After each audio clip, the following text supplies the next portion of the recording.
VI10. आज आपला होता शेवटचा पेपर. मिड सेमचा पिरियड चालू झाला आपल्या कॉलेजमध्ये आणि एक्झाम पिरियड कसा असतो ह्याच्या आधी एक लॉग इन त्यात एक्झाम पिरियड दाखवला आहे मी. आणि आज बघू आपले 3 पेपर होते, बेसिकली 3 पेपर होते. सो त्यात मुलांना काय वाटलं, ओव्हरऑल सगळ्यांचा रिव्ह्यू घेऊ तिन्ही पेपरमध्ये काय झालं. आजचा पेपरचा रिव्ह्यू तर मला माहिती आहे, सो ते पण बघा आणि तिन्ही पेपरचे रिव्ह्यू बघा. चला मग भेटू, पुढचे रिव्ह्यू घेऊ. मित्रांनो, आपल्याला काही मुलं भेटलेत, सो त्यांना विचारू मिड सेमचा एक्झाम कशी गेली. लाईक आपलं लास्ट इयर ऑनलाईन होतं, ह्या वर्षी ऑफलाईन पेपर होता. सो आमच्यासाठी सगळं नवीन होतं.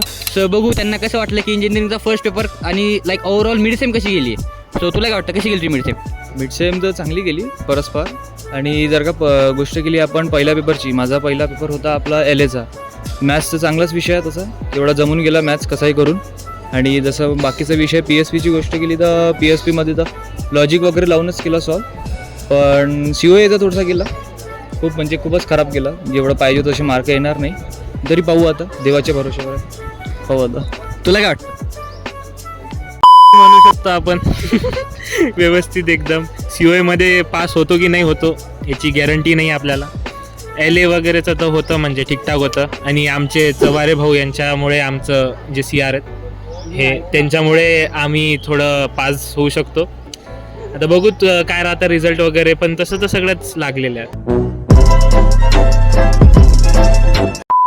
आपल्याकडे CRs आहेत, मला आत्ता कळले CR आहेत आपले. सो CR जरा एक्स्ट्रा प्रेशर असतं, कारण क्लासमध्ये भाई क्लास रिप्रेझेंटेटिव्ह असतो.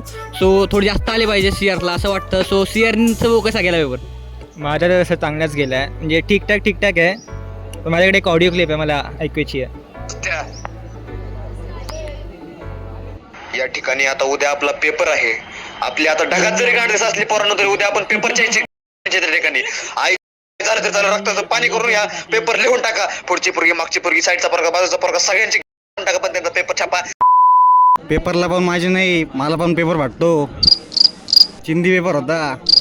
तर भाऊ एक जण आधी बोलला लय अवघड गेलाय आणि भाऊला वाटतं चिंदी पेपर गेलाय. सो ओव्हरऑल एक्सपिरियन्स कसा होता तुझा? सोपा पेपर होता, काहीच नाही. काय अभ्यास करायची गरज नव्हती. पेपर खूप छान होता. फक्त लिहायचे होते आन्सर. आणि काय सांगतो, कोरा होता, त्याला फक्त निळं करायचं होतं. लाईक लास्ट इयर ऑनलाईन होते, आपण ऑनलाईनमध्ये ॲडमिशन घेतलं होतं आणि आपल्या ऑफलाईन झालं, तर काय वाटतं? रिग्रेट. हसदे चेहरे का मतलब ये नहीं होता कि उन्हें कोई तकलीफ नहीं होती. वो तो मतलब ये होता कि उन्हें तकलीफ ना. सो आपकी मिड सेम की एग्जाम कैसी गई? भाई पंछी को पर लगी होते हैं ना, मेरा भी पेपर को पर लग गए, उड़ गया पेपर मेरा. ह्याला काय वाटतं तुझा मिड सेमची एक्झाम कशी गेली? लाईक एक्सपिरियन्स कसा होता तुझा? मिड सेमची एक्झाम मॅथ्स पहिला पेपर सोपा गेला. मिड सेम सोपा होता म्हणजे मॅथ्सचा. त्याच्यानंतर दुसरा पेपर होता, तो होता ECचा. तर ECचा मॅडमनी आम्हाला काही शिकवलंच नाही, त्यामुळे जरा तो अवघड गेला. त्याच्यामध्ये कमी पडतील असं वाटतंय. आणि PSNPचा पेपर पण म्हणजे अवघडच होता बऱ्यापैकी, कारण आम्हाला म्हणजे बाकी सगळ्या डिव्हिजननं शिकवलं, आम्हाला काहीच शिकवलं नाही. मॅम आली नाही, त्याच्यामुळे तो पण जे नाही आला बऱ्यापैकी. भाऊचं यूट्यूबला चॅनल आहे, ते खाली मी टाकतोय मेन्शनमध्ये, आणि इंस्टाचं पण चॅनल मेन्शन करतो. भाऊला फॉलो, सबस्क्राईब, सपोर्ट करा. येस.